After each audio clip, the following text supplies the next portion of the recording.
What's going on, Internet? Harris Rubinstein here for NBA Weekly. While the NBA offseason rages on, there are plenty of rumors surrounding the Boston Celtics. So let's get into the most recent ones. This happened last night. Not a huge deal, but figured we'd remind you guys about this. Anyway, the Celtics have traded Abdel Nader to the Oklahoma City Thunder for Rodney Purvis. They traded him away to stay under the luxury tax, and getting rid of Nader means they don't have to pay the second half of his guaranteed contract. The Celtics will waive Rodney Purvis and his non-guaranteed deal. So, bye, Abdel Nader. It was nice knowing you for a year. Not a big deal, obviously. Abdel Nader wasn't going to play a huge role on the team next season. All right, let's get to the real rumors now around the Celtics. Apparently, the Kyrie Irving and Jimmy Butler wanting to play together reports are not coming from Kyrie Irving's camp. Apparently, they're coming from Jimmy Butler, which makes a lot of sense, seeing as Jimmy Butler is frustrated with the Minnesota Young Guys. We know that he has been pretty outward about his frustration with both Karl-Anthony Towns and Andrew Wiggins and their quote-unquote lackadaisical attitudes. And we know that with Jimmy Butler and how hard that dude always goes, it's not exactly the best mix. But it seems like for now, Kyrie Irving is strictly focused on 2018. He wants to get back out there in the court and make a run at a title this year at the Celtics. I think that's another one of the reasons why he didn't sign a contract. For now, for him, it doesn't matter about the future. Focus 1 year at a time, get healthy, get right, and have a good season next year and get your money next offseason. So all this nonsense about him going to the Knicks in 2019, I don't think there's a lot to it, at least for right now. All right, let's get to our next rumor here. Isaiah Thomas, I'm sure you guys have heard this one plenty of times. Isaiah Thomas reached out to the Celtics before signing with the Nuggets, seeing if there was a possibility that he could come back to Boston.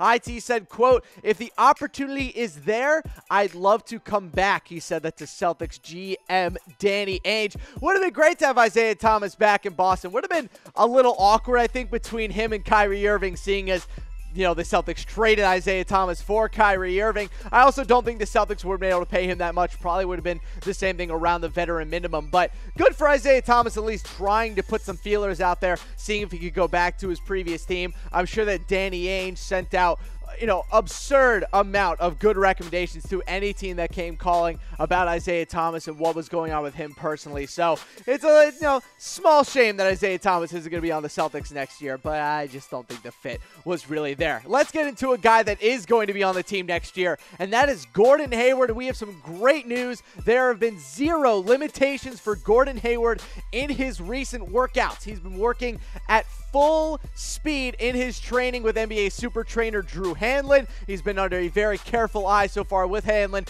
to make sure that that ankle is recovering nicely. As of right now, Gordon Hayward should be ready to go for the start of the season, and you can expect to see him during preseason as well. So very exciting stuff for the Celtics. Being able, 100% Gordon Hayward is coming back. He's ready to go. You've probably seen some of his shooting drills online with Drew Hanlen, specifically one on Instagram that was on Gordon Hayward's Instagram account. So great to see him back out there shooting the ball. Great to see him back at full speed. I'm excited to see what he can do on what is sure to be one of the 3 to 4 best teams in all of basketball this year in the Boston Celtics. All right, we got one more Gordon Hayward thing for you before we go. Apparently, New Balance is interested in signing Hayward. They have strong interest in bringing in the Celtics small forward. So we know that, Gordon Hayward's deal with Nike is about to come up. He signed that deal when he originally came out of the draft. And, these guys with their shoe deals, they always want to get the most money and maybe they want to get the best deal. But there's a difference here with New Balance. New Balance has a massive HQ